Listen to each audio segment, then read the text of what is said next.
Right now you're seeing new surveillance video from a break-in at a restaurant in Leeds. Now finally some arrests, but officers say the same people accused of more than 30 business burglaries across Jefferson County also committed this crime. Take a closer look here.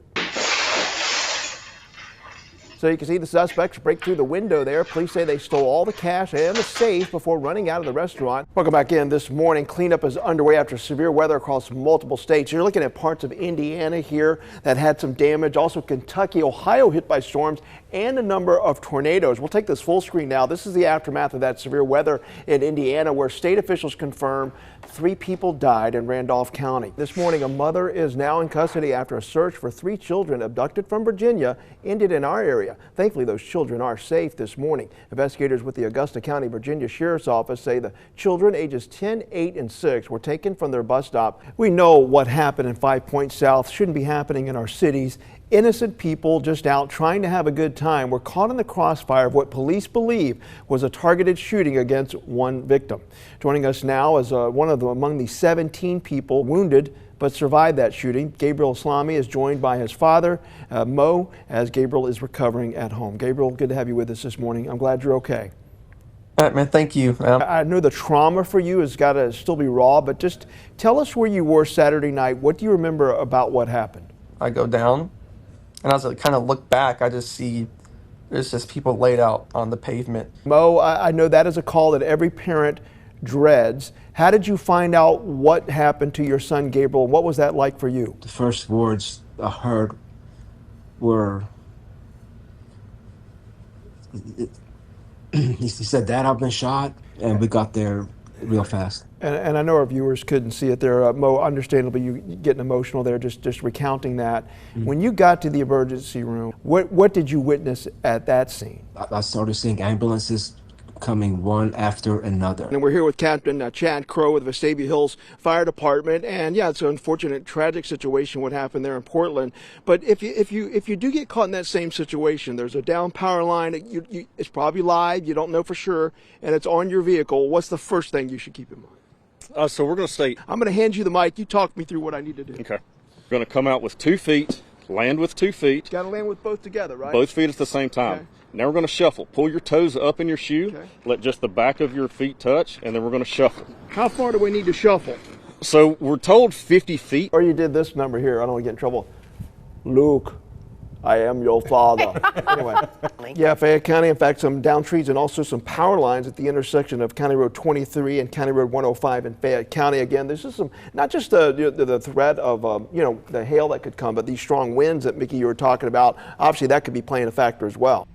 And welcome into the friendly confines of historic Rickwood Field, where later tonight history will be made in Alabama. For the first time ever, Major League Baseball will play a regular season game here in this state, and all to pay tribute to those Negro League players. Welcome in, everybody. I'm Mike Dubberly, along with Janice Rogers and J.J. Pruitt. Now, J.J. and I are wearing the jerseys. Janice is not, because we're going old school. You know, old school back in the day, the players wore uniforms, the managers did not. I'm the manager. So you would indeed. All right, but let's set the stage now for why Major League Baseball is even putting on this game. We were talking about paying tribute to the Negro Leagues, and unfortunately, there are very few of those men who are still left with us, very few of the Birmingham Black Barons who are still with us, but I did get a chance recently to talk with a few of those men to let you hear their stories. Over 50 former Negro League players pre-integration of Major League Baseball later played in the big leagues after Jackie Robinson broke the color barrier.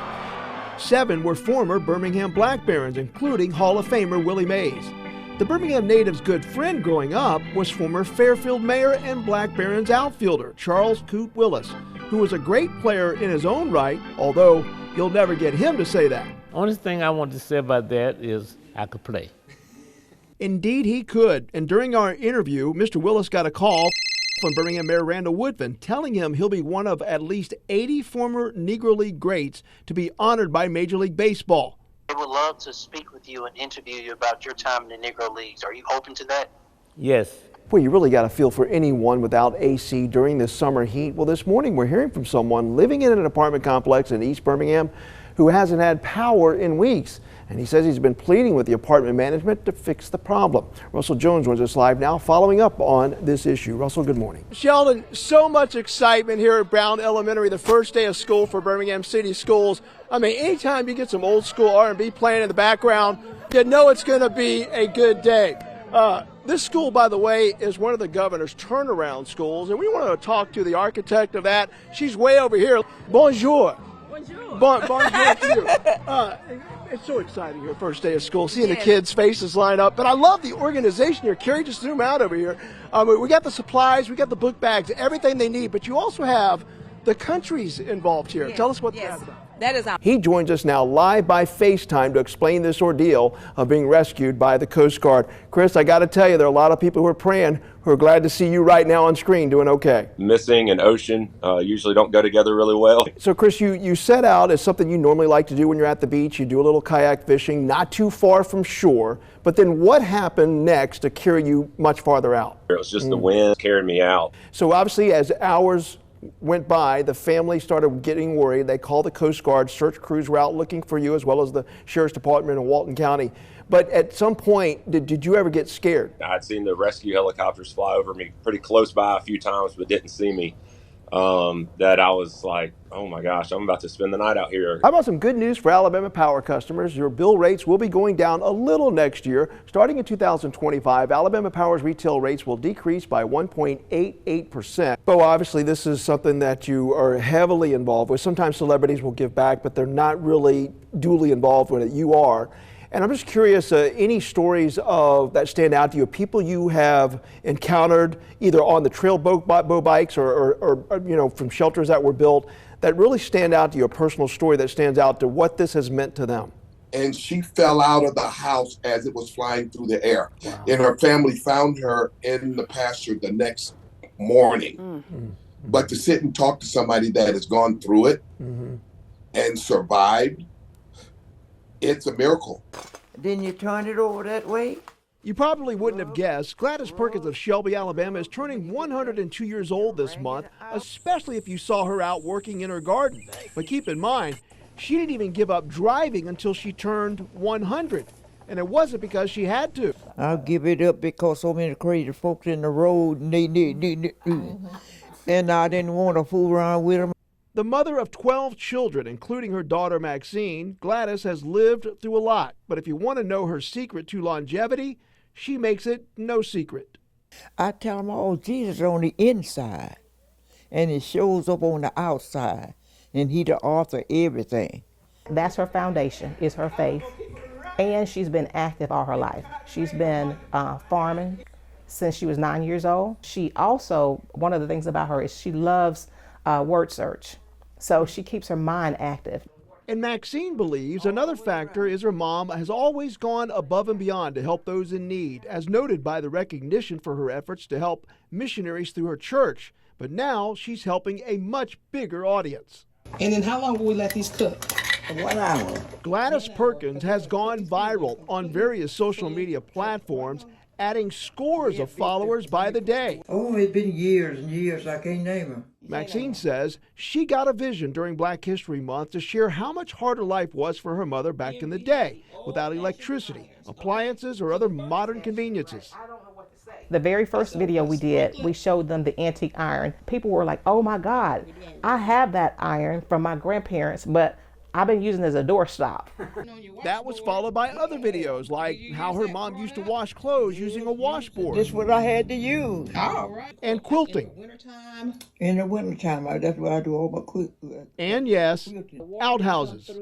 We talked about that and how they went to the bathroom. That was a big video right there. People were amazed.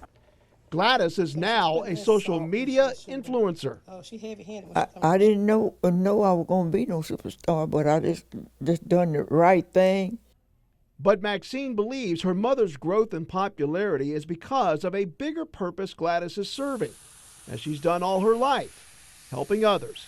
The younger generations, their main comments were how much she reminded them of their grandmother and how much she made them miss their grandmother.